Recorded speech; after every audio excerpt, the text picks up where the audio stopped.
Welcome into ATL Day Ones coming up today. Is Trae Young using his social media powers for good? And with a lawsuit looming, will SEC Media Days be the stage for UGA to present a different type of defense? And then for the culture, 86 years probably says you are the best. Let's go, fam. This is ATL Day Ones, part of Locked On Sports Atlanta. And it starts now.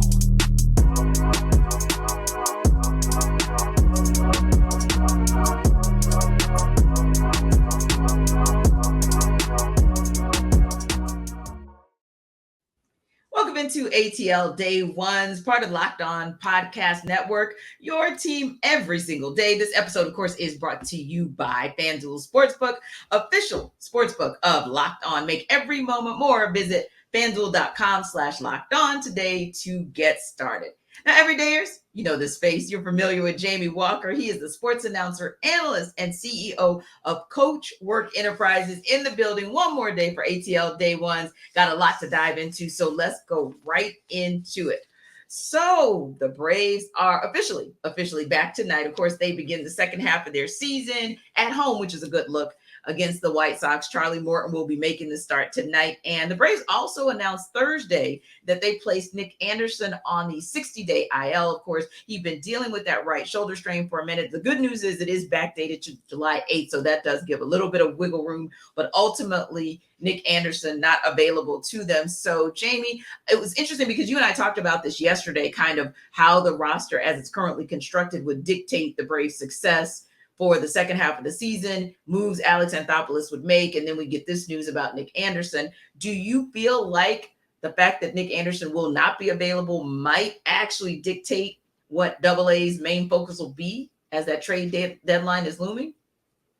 Kind of what we hinted on yesterday. I advise everybody go back and look at it. You can see the information, but just to give everyone a clue, culturally, I think is more important for a player that comes in to be a key cog in how the locker room works more than anything. AA kind of alluded to that in prior interviews. And so I think, yes, they have to be useful and definitely a player that can help pitch, because pitching is the key to, I think, really what you do in the postseason. But this team is still running well. Yeah. And so even with Anderson going out, with it being backdated, yes, you do have some wiggle room. But at the same time, I think when you're looking at the way that the pitching was struggling initially, and then you still have some bullpen issues, that may be the focal point. But I think, between the brain trust, when you're talking about, SNP, and you're talking about AA and just everything in general, and just how this team has always been made up, being led by pitching, I think that'll be where it goes. But at the same time, they've been winning with the pitching, including that bullpen being what it is. You may not want to tinker with that too much. So I think it'll just be a matter of the collective brain trust of the organization, really just deciding what direction to go. But I still think they would be fine, even if they were to stand pat. Yeah, I think so as well, because you look at, like you said, you look at it collectively, and somehow, some way, the Braves always make the right decision, right? And they're always looking kind of ahead, whether that is bringing in somebody, and albeit, it could be somebody that they claim off waivers, the way that they did the outfielder Dalton Guthrie just yesterday. That's just an example of them kind of making sure they've got some pieces shored up, if you will, or it could be something that they do very minor at the trade deadline, because Nick Anderson essentially is a right-handed pitcher that you kind of think they can most easily replace him. Like, I don't think that's a difficult thing to do, given how well the pitching rotation has played so far, given the fact that there's always somebody, and it could be any day, that you have someone who steps up to the plate, right, and does extremely well. In this case, steps to the mound. And the other thing that I look at is this. The Braves at the midpoint of the season are very, very comfortable and very, very confident in the four positions, right? You know that you pretty much know you're getting some solid outings out of Charlie Morton, especially as long as he gets some front end run support. Spencer Strider is going to give you what he's been able to give you. Bryce Elder, taking away, of course, that last start with the Rays, he's going to be Bryce Elder. And now he pretty much got we're going to call it solid from Michael Soroka, and solid from Colby Allard. So to me, as long as you have the 3, maybe 4 spots short up, I don't think it's a big deal to be overly concerned about what the 5th spot in the rotation looks like. And then you look at the relief pitchers and you see in that case, you've got AJ Minter. Obviously, he's day-to-day. Jesse Chavez is on the IL, but his return is imminent. And then you've got some good looks out of guys like Kirby Yates. So I think to your point, there's no need to panic just because they put Nick Anderson on the 60-day IL. What they typically do is just do things out of an abundance of caution. And if they didn't think that they had the resources either in-house or resources that they could bring in, then they would have been probably a little less, I guess, conveniently, I don't want to say convenient, but a little less comfortable. That's the word I'm looking for. A little less comfortable with putting him on that 60-day IL. So yeah, I agree with you. I think they'll be just fine because they've got the resources. Now, a team that is in need of some resources, the Hawks.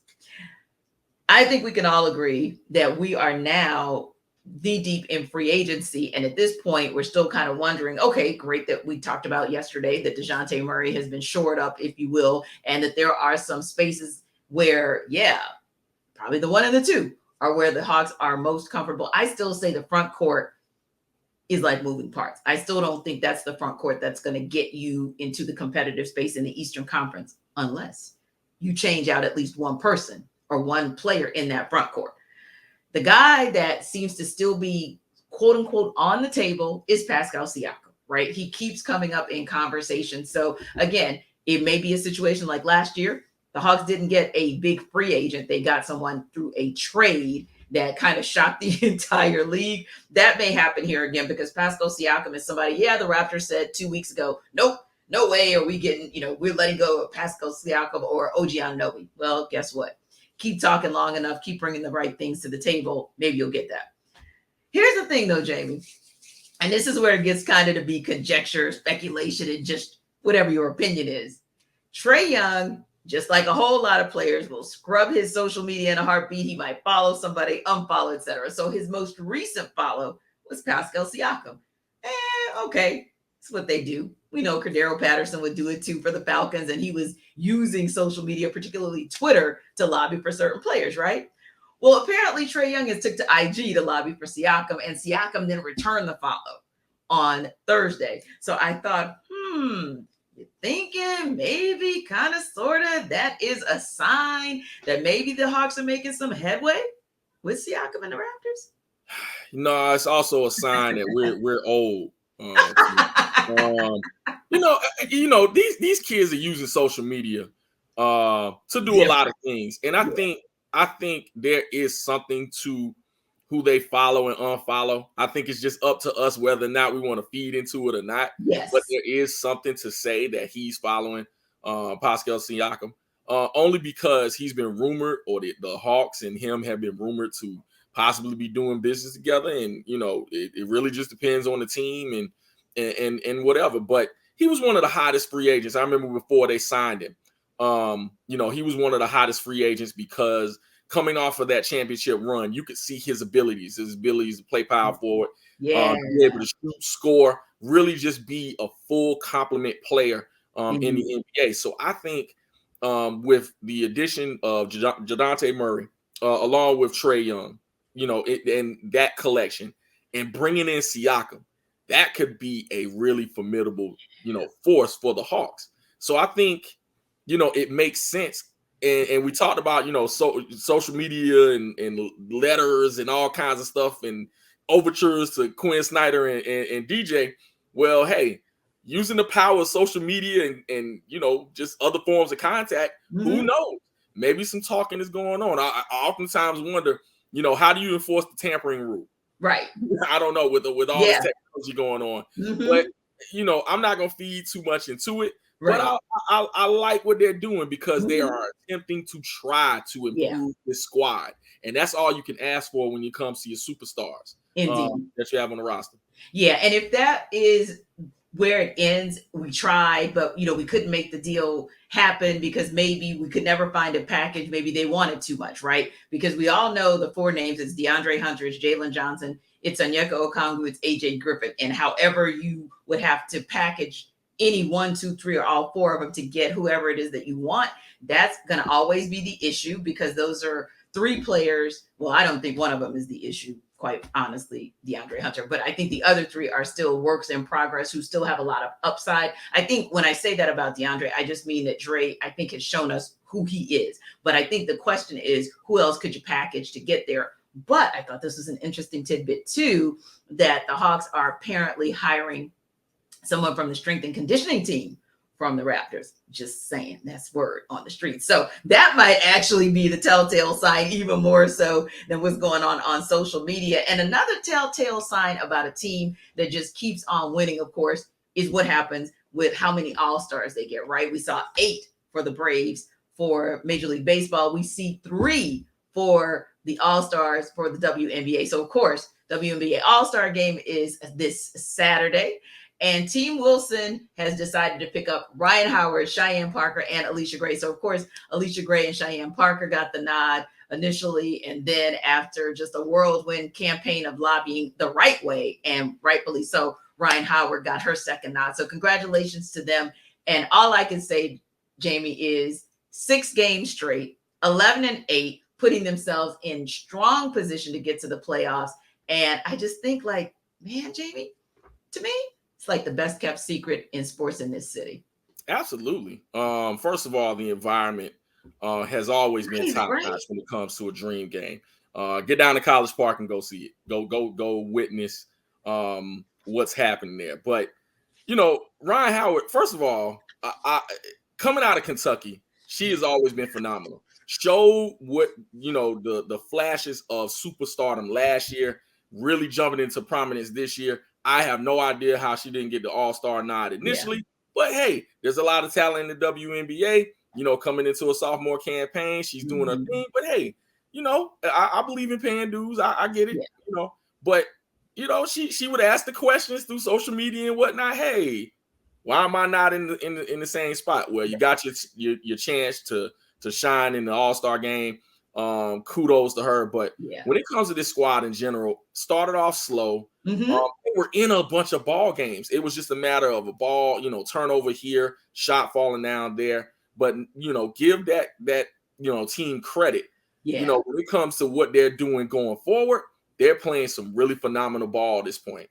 And you're talking about a couple of years ago when the coaching change came, and you wanted to see in the front office changes, and you saw this team really being invested in improvement, and you're seeing some of that come to fruition now. So, kudos to the Atlanta Dream. Keep doing your thing, and people, get down to College Park, go see the game, go see 2 games, go see all the games. Yeah, you won't be disappointed. That is, in fact, why they're among the leaders in sellouts this season. Now, speaking of sellouts this season, we know there are going to be a lot of sellouts in Athens, regardless of what happens. But there is a lot, admittedly, that's happening off the field that we're going to talk about in just a few minutes, especially, Jamie, with SEC Media Days coming up with all eyes on UGA.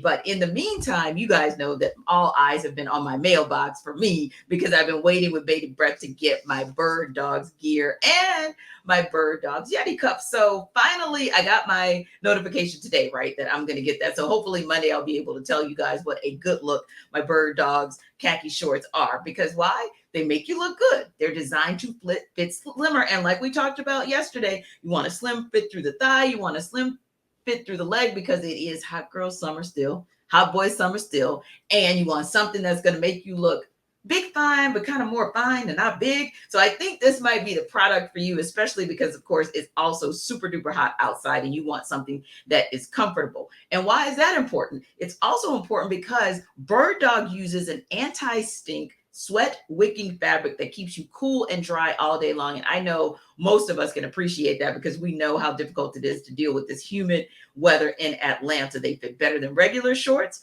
They're made of kind of this stiff, restricting cotton. So it's restricting, but it still allows you to move around a little bit. And what they've done is continue to tinker with their technology. So I just think that it's one of those products that I'm kind of interested and excited to see. But I admit, I'm somebody who likes to kind of walk around and exercise outside. That's where my Yeti cup comes in. So our executive producer has kind of been giving us FOMO because Aaron has his Yeti cup already, his tumbler. So, okay, Aaron, you got yours. Now I'm about to get mine. Woo. Maybe I'll show you guys what a good look it is. If you want that from Bird Dogs, you should go to birddogs.com/locked on. You can enter the promo code locked on for your own free Yeti style tumbler with your order. That's birddogs.com/locked on or promo code locked on for a free Yeti style tumbler. And again, you will not want to take your Bird Dogs off. We can promise you that.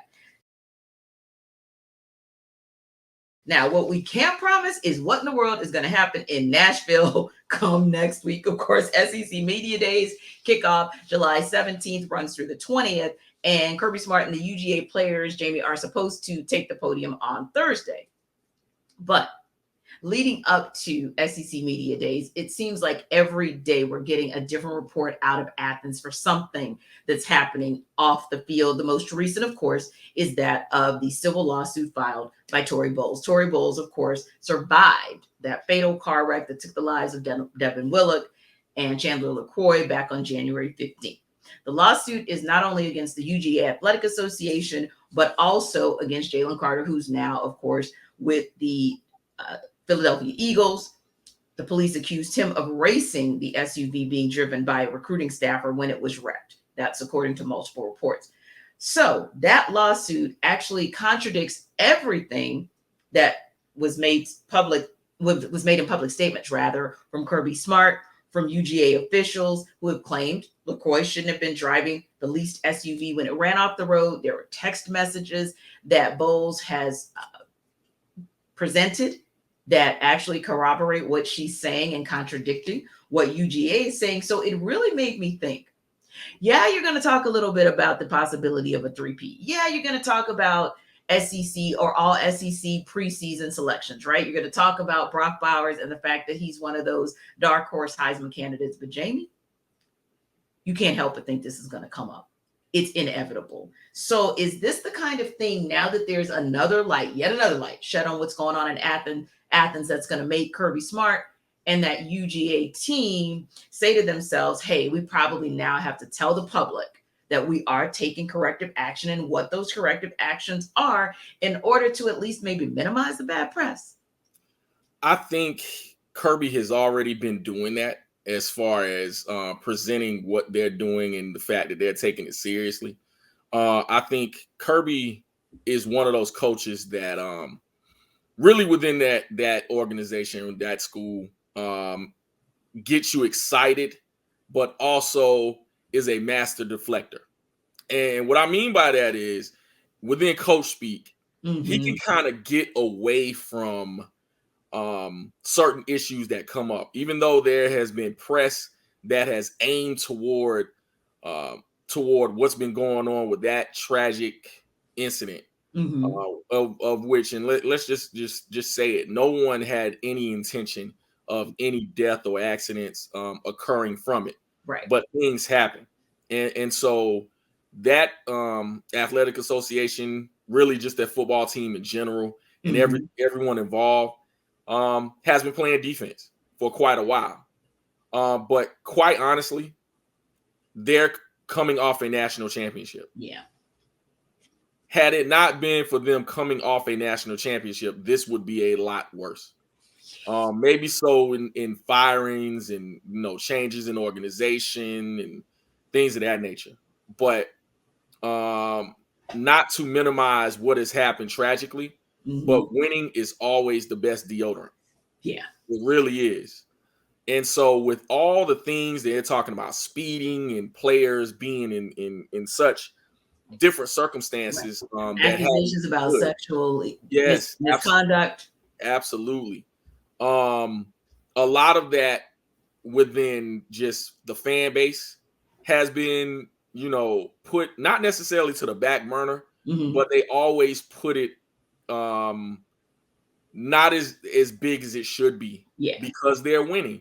And so when it comes to what media days will be for the SEC and Georgia in particular, they'll be playing a lot of defense, and it'll be a lot of interference ran. It will be. The best way for Kirby to actually just take this head on is to actually continue what he's doing and say, we've messed up. This is what we're doing to correct it. Don't minimize the tragedy, but also just take it head on. That's all he can do. And at the end of the day, while they're still winning, it will eventually go away once the money and everything has settled. Yeah.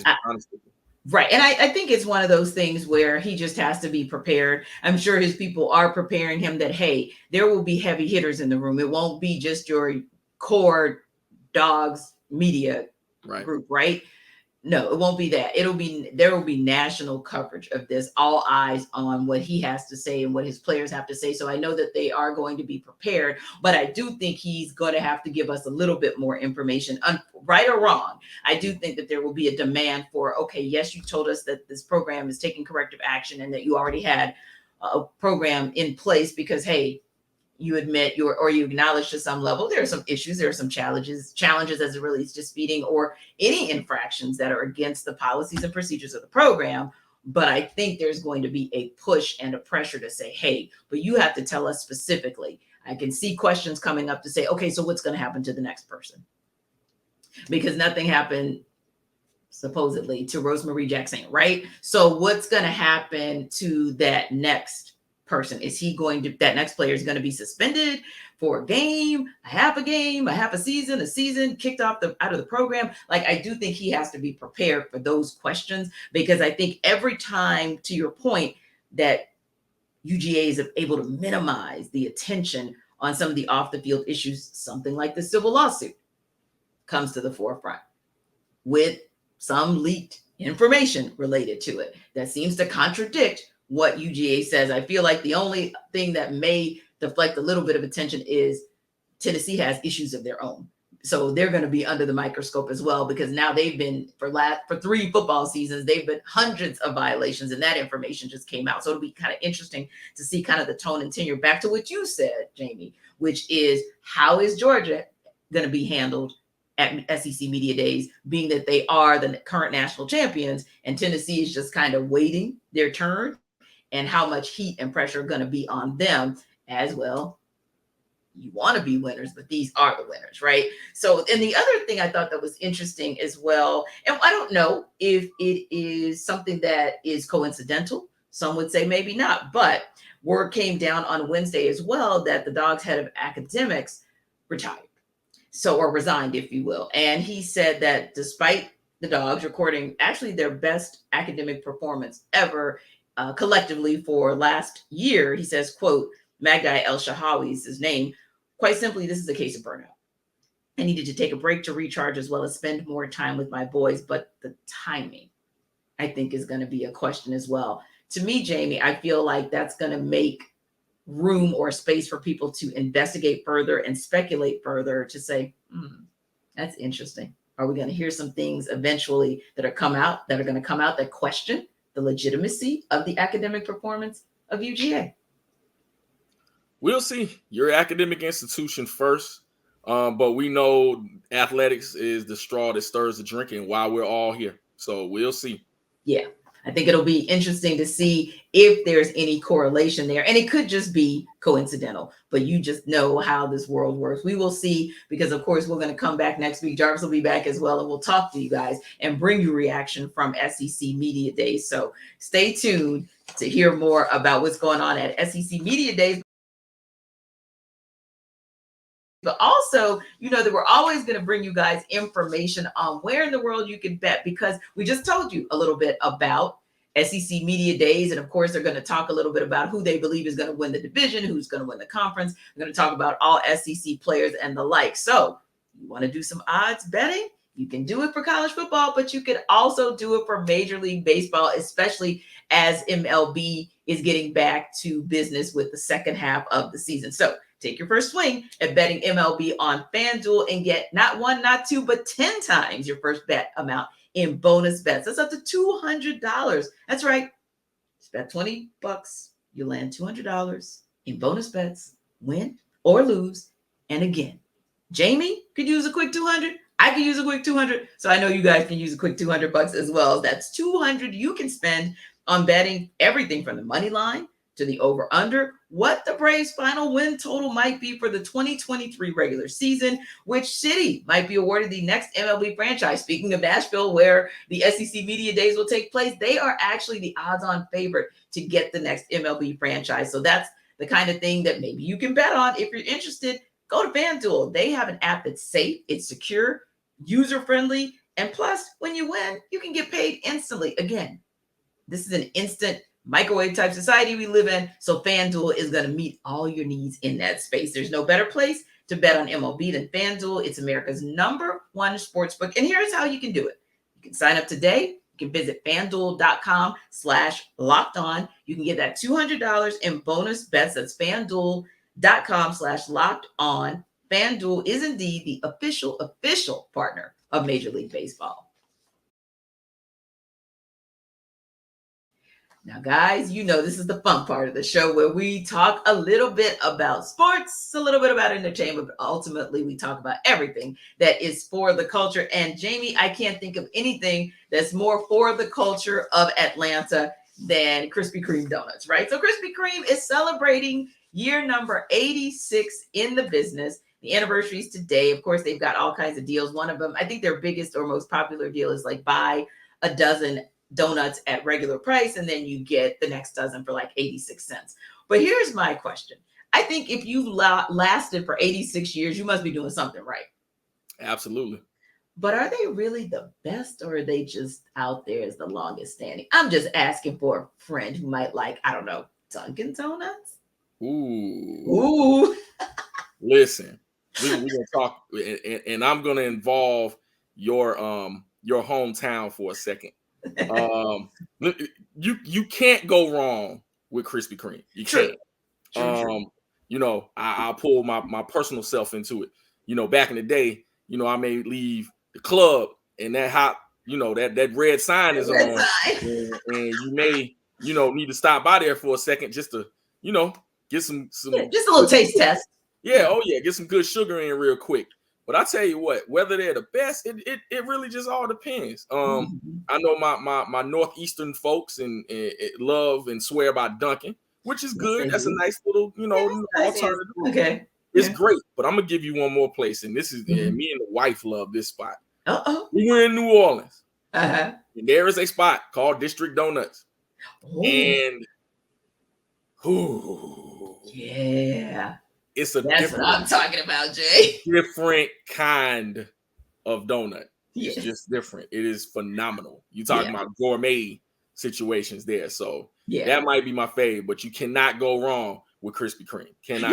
You can't. And although they're not on every corner in Atlanta, you probably find them on more corners than you find any other chain, right? But I'm with you on District Donuts. We've also got a spot a little bit outside of New Orleans in my hometown of Houma called Ronnie's Donuts. Like, they are just divine. It's like Krispy Kreme, but just a little bit fluffier, a little less sugar, a little more like donut, but not too doughy. That's a good look. Sublime, right on Georgia Tech's campus. That's the truth as well. Now, I would put a Sublime donut up against that Krispy Kreme in a heartbeat, because it's just, like they say, it's sublime, no question. But you can't go wrong. If you happen to be driving these ATL streets and you see that hot sign, you might want to make a stop because it's a good look. And if you have somewhere to be with 2 dozen donuts today, this is the perfect day to get your 2 dozen donuts on for a reasonable price. And lastly, before we wrap up, you know, there are certain positions that hit different, right? They're extra over the top. We typically think, like, if it's basketball, it's probably going to be the backcourt folks who are over the top. Well, in football, it's typically going to be your receivers, your corners,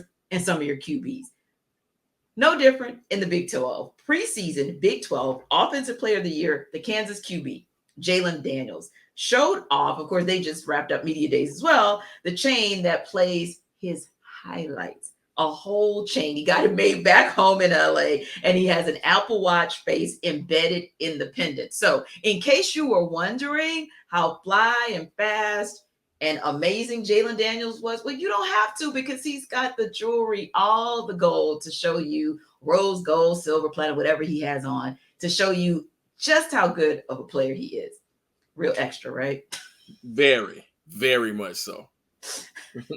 I don't even know what to do with that, Jamie. I was like, is he for real? Like, yeah, you open it and you can hear the sound and see the plays and everything. Listen, this just goes to show again our maturity, Tenitra.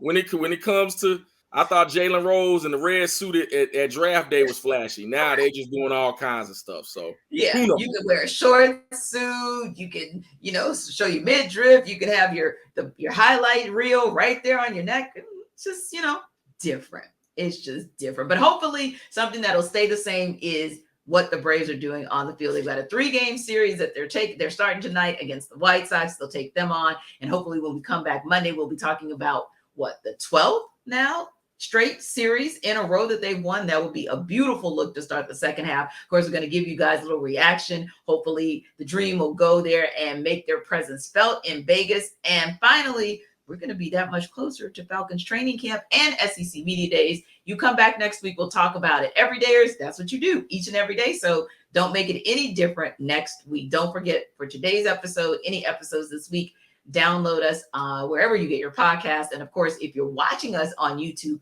make sure you put some comments in the chat. Be safe, because it is still hotter than, well, you know how hot it is out there. Be safe in the streets of ATL. Thanks, Jamie Walker, for stopping by. We'll see you guys next week.